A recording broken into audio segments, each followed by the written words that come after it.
নমস্কার বন্ধুরা, দীপশিকাস কিচেন ওয়ার্ল্ডে সবাইকে স্বাগত। আজ ভীষণই হেলদি অ্যান্ড টেস্টি আটা নুডলসের রেসিপি নিয়ে চলে এসেছি।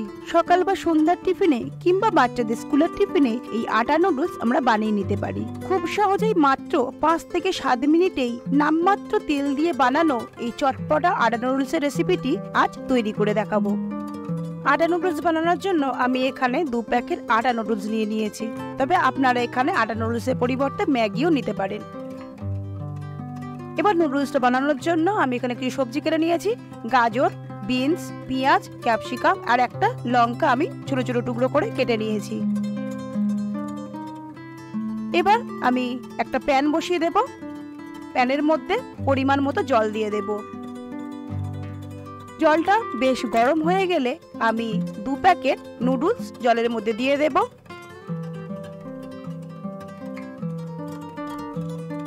জলটা ফুটে উঠলে আমি একটা কাঁটা চামচের সাহায্যে আস্তে আস্তে নুডলসটা একটু ছাড়িয়ে নেব। আমি কিন্তু নুডলসটা ভেঙে দিইনি, আস্তই গোটা নুডলস দিয়েছি। এভাবেই যদি নুডলসটা দেওয়া হয় তাহলে এটা দেখতেও কিন্তু বেশ সুন্দর হয়। আমি কাঁটা চামচ দিয়ে নুডলসটাকে ছাড়িয়ে নিয়েছি আর 80% মতো আমি নুডলসটা কুক করে নিয়েছি। এবার একটা ছাঁকনি বসিয়ে আমি নুডলসটা ছেঁকে নেব। আমি এখানে কোনো তেল ব্যবহার করছি না, নুডলসটা এমনি রাখলেই কিন্তু কোনো রকম আঠালো ভাব হবে না, এটা বেশ ছাড়া ছাড়া থাকবে। এবার একটা কড়াই বসিয়ে আমি খুব সামান্য পরিমাণ তেল দিয়ে দিয়েছি। আমি এখানে 1 চামচ তেল দিয়েছি। তেলটা গরম হয়ে গেলে পেঁয়াজটা আমি দিয়ে দেব। পেঁয়াজটা দিয়ে একটু নাড়াচাড়া করে হালকা করে ভেজে নেব। খুব বেশি লাল লাল করে ভাজবো না, একটু হালকা করে ভেজে নেব। এবার আমি বিনস,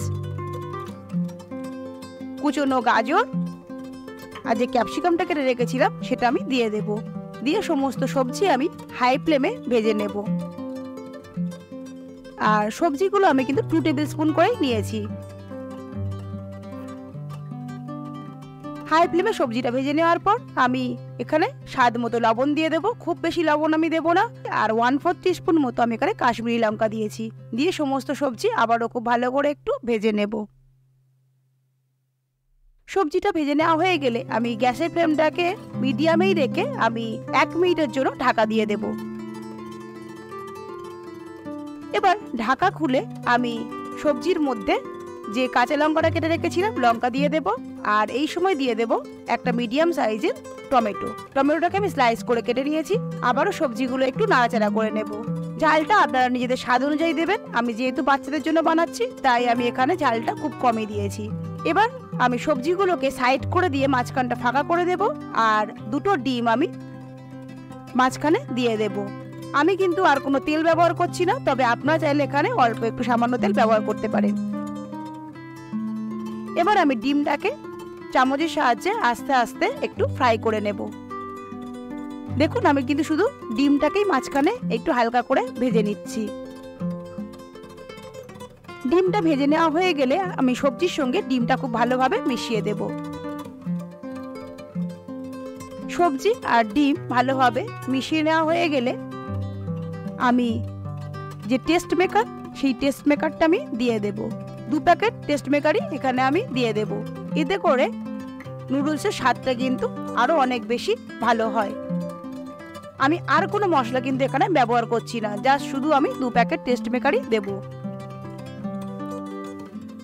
টেস্ট মেকারটা ভালোভাবে সবজির সাথে মিশিয়ে নিলে আমি এখানে 1 টেবিল স্পুন মতো টমেটো কেচাপ দিয়ে দেব। আর দিয়ে দেব 1 টিস্পুন সয়া সস। এই সয়া সসটা আপনারা নাও ব্যবহার করতে পারেন। এবার যে সিদ্ধ করে রাখা নুডলস সেই নুডলসটা আমি দিয়ে দেব। দিয়ে নুডলসের সাথে সবজিটা মিশিয়ে নেব। নুডলসের সাথে সবজি মিশিয়ে নিলেই কিন্তু আমাদের নুডলস এখানে রেডি হয়ে যাবে। আর বেশি এটা কুক করার দরকার নেই। আমি হাই ফ্লেমেই নুডলসটা সবজির সাথে মিশিয়ে নেব। নুডলস আমাদের একেবারেই রেডি হয়ে গেছে। আমি এই গরম গরম নুডলস সার্ভ করব। এখানে আর আমি কোনো মশলা ব্যবহার করছি না, তবে আপনারা চাইলে একটু গোলমরিচ ওপর থেকে ছড়িয়ে দিতে পারেন। আমি একটা প্লেটের মধ্যে নুডলসগুলো তুলে সার্ভ করব। এভাবে যদি বাচ্চাদেরও টিফিনে দেওয়া যায় বাচ্চারা কিন্তু ভীষণইভাবে খুশি হয়ে যাবে।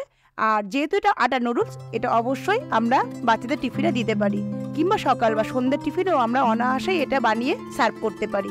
যারা স্বাস্থ্য সচেতন চাউমিন খেতে পছন্দ করেন না তারা কিন্তু এভাবেই অবশ্যই নুডলসটা বাড়িতে একবার হলেও বানিয়ে খান। আর আমার আজকের এই রেসিপিটি কেমন লাগলো অবশ্যই কমেন্ট করে জানান। রেসিপিটি ভালো লাগলে বন্ধুদের সাথে শেয়ার করার অনুরোধ রইল। আর আমার চ্যানেলটিকে নতুন বন্ধু হয়ে থাকলে সাবস্ক্রাইব করে সাথে থাকার অনুরোধ রইল। পরিবারের সাথে ভালো থাকবেন, সুস্থ থাকবেন। ধন্যবাদ।